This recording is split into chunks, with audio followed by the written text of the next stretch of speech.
Good morning, exchangers. How are you guys doing? I hope you had an awesome weekend.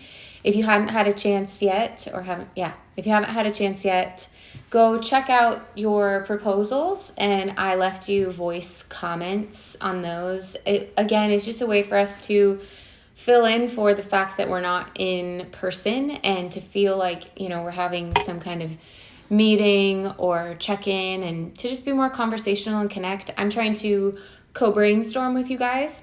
Part of brainstorming too is to hear ideas that you don't want to do, which help you to then clarify like, oh no, that's not the direction I want to go.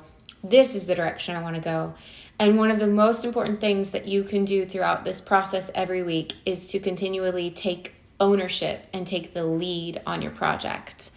The more that you do that, the better results you're going to get, not just in terms of your own growth, but in terms of the article that you are creating and the articles and the magazine that we are creating to perpetuate our legacy and our identity as exchangers.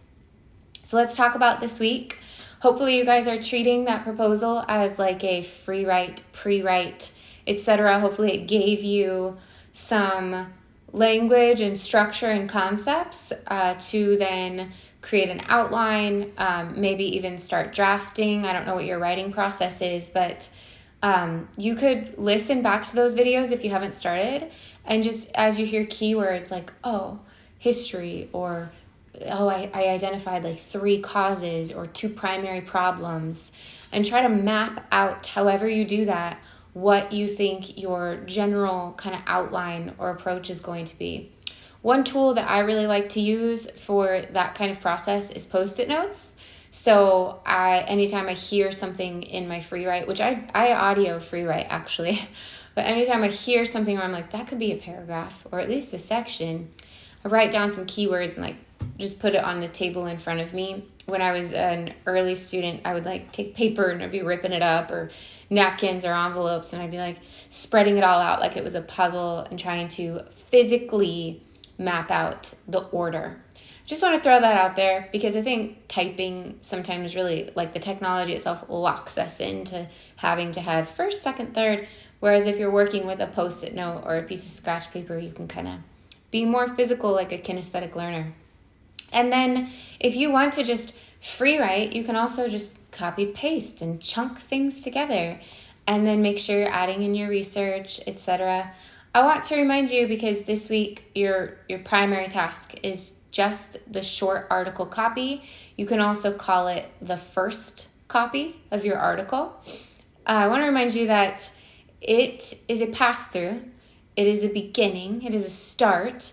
You need to have a place where you're storing ideas that works for you, that are going to get you to the finish line, but you're not ready to incorporate yet. So I really want to include that, but it's only the short article copy this week. So right now, develop a system. This is my article, but here's my place where maybe it's a physical notebook, maybe it's an app on your phone, maybe it's an extra Google document or a spot on your Google document. Like I used to put it at the bottom of my Google document, where you just store ideas, things to potentially incorporate for the future. Maybe a quote that you pulled from a source, but you don't know where it goes yet. Maybe a piece of advice that someone gave you, but you don't have time right now to process that advice and prioritize it for revision. Create that for yourself. All right, another thing about the short article copy,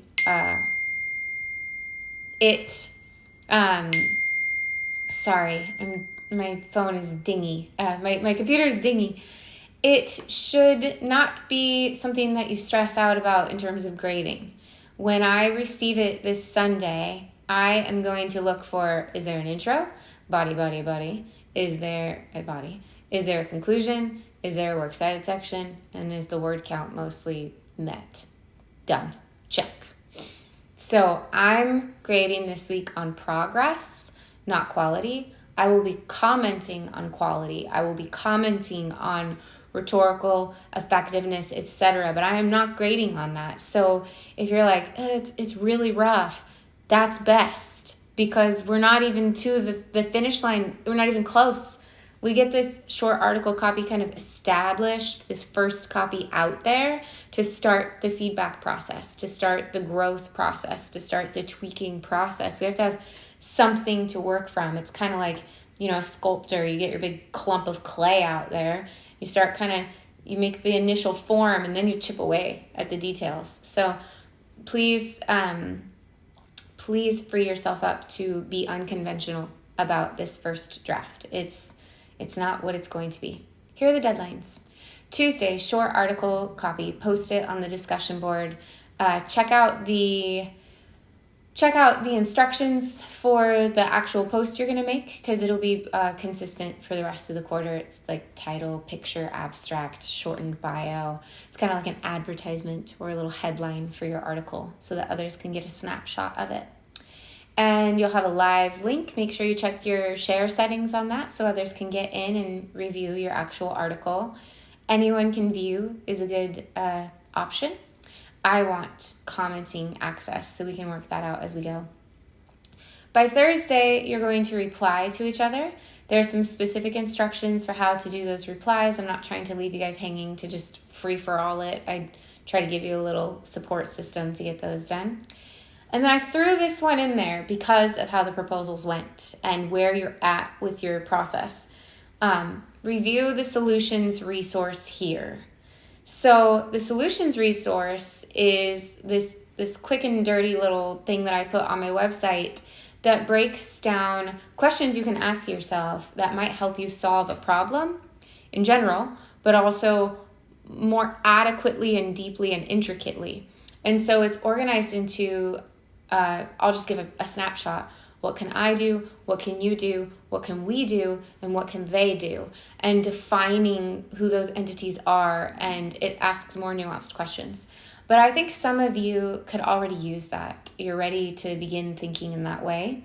And I think it's a really helpful brainstorming tool. So it really doesn't matter when you check it out, but I put it on Thursday because I thought that would give you guys time to maybe make some revisions before Sunday, or take notes in your future little place that you're storing notes, to then say, I really want to look into this. And by Sunday, after you make some revisions, after you hear from each other, get some advice, you make some tweaks, polishes, maybe get stuck in some new places, all that good stuff. Just submit your short article copy to me just for review, progress review. Other things I want to say to you. I've already kind of said this, but I'll put it this way because this is what my note says. Pace yourselves. I actually ended up putting a cap on the short article copy. I will not accept a 3,000 word article yet. It is not time for that yet. That's not demonstrating the learning outcomes of growing your writing through a process and growing your research through a process. So do not write 3,000 words, even though you're very excited. I don't want to see that yet. And if I wasn't running out of time on this video, I might elaborate more, but just give me the benefit of the doubt there, and please oblige. Okay, brainstorming and organizing with AI. I really liked listening to your guys' answers to that question in the proposal, but I should emphasize, I liked listening to your answers about why originality matters to you. I felt like that was a really cool discussion we were having asynchronously. It was nice to hear your words on that and why it matters to you. And a lot of you said, I could use it for brainstorming and organizing. So I just wanted to touch base and give some advice. I'm still learning, but this is where I'm at right now in my learning. I'm trying to get ahead of students to then be able to, be like slightly ahead of the technology so I can share. But I'm not a pro. So, I'm a researcher. I'm a rhetorician, a writing faculty member. This is my jam. But I'm not a pro with AI, and yet here's where I'm at. You can use it to brainstorm, but I would use it as your last stage of brainstorming, and I would be very thoughtful about how you prompt it. Here's what I mean. If you ask it first, your brain is wired to be like, that looks good. done. It limits your brain's ability. Your brain needs to get bored in order to get creative. This is based on research. And so AI, if it comes in with the brainstorming for you before you've let yourself get bored and generate, then you're not actually like exercising those muscles, building those pathways. You're also not allowing for, you might have an idea that it's not going to have, but if it comes back with all these great multiplicitous ideas, your brain isn't going to want to do that work. It's not you aren't going to do that work. It's literally your brain. So you brainstorm first, and then when you prompt it, I would ask it things like, what is my blind spot? Like, this is what I've brainstormed. What is my blind spot in terms of elements that I'm missing? Or you might say, I really want to have an ethical focus, more of an ethical focus, depending on what your article is. So if that is what I want this to be, what am I missing? Or I really want to come across as somebody who's genuinely curious about the topic and open-minded. What am I missing? So you want to be in the most control of that prompt and use it in more sophisticated ways and kind of test it to see if you can get better results. This is if you want to use AI. You don't have to, but I'm trying to really be open-minded to potential strengths and the tools that you guys are able to use. I would love it. I'm asking you, please, if you're using it and getting and having any revelations, would you share that back with me in any way? Email. In the next opportunity we have to check in, something like that. I just want to know how it's going and if you're learning things about how to do this best. Organization is really similar. I think that it's going to organize quite logically. It's probably not going to organize based off of pathos or emotion or narrative or human experience. So you might think, logic, that's best. Maybe, but there are 3 rhetorical appeals for a reason. They blend together. They're rooted in our human psychology, ultimately. And so you're missing the mark if you rely too much on a tool that's going to lean heavily on logic. It's not going to have intuition and instinct. Same advice. You organize first, and then you prompt it intricately and interestingly to ask it very specific questions, not put this in order, but maybe something like, what are the benefits of this order versus that order? You know, maybe you have 2 choices. Like, should I put this first or that first? Why? Why should I put this first or that first? And have a more conversational prompting rather than an output. Like, tell me this, and then it gives you that. One of your fellow journalists said for the title, like, to ask the tool, the AI tools, this is the title I'm thinking. You haven't read the article. What do you think this is going to be about? And you use it as kind of like a, what do you call that? Well, just like a forum, like a focus group for your project. So you're not giving it all the pieces and asking it to do stuff with it. You're giving it little pieces and saying, what do you think this means? And that tells you back what you could strengthen or improve. Okay, I'm not going to blab about this all the time, I don't think. I don't want to. But I hope that I'm framing it up in a way that emphasizes your guys' critical abilities, your critical thinking abilities, and your genuine desire to be responsible with the tools that you have and to be responsible with the brain you've been given. You're all quite marvelous. I'm just like, my colleague says that his son was disenchanted with his work at one point, and I just love that word.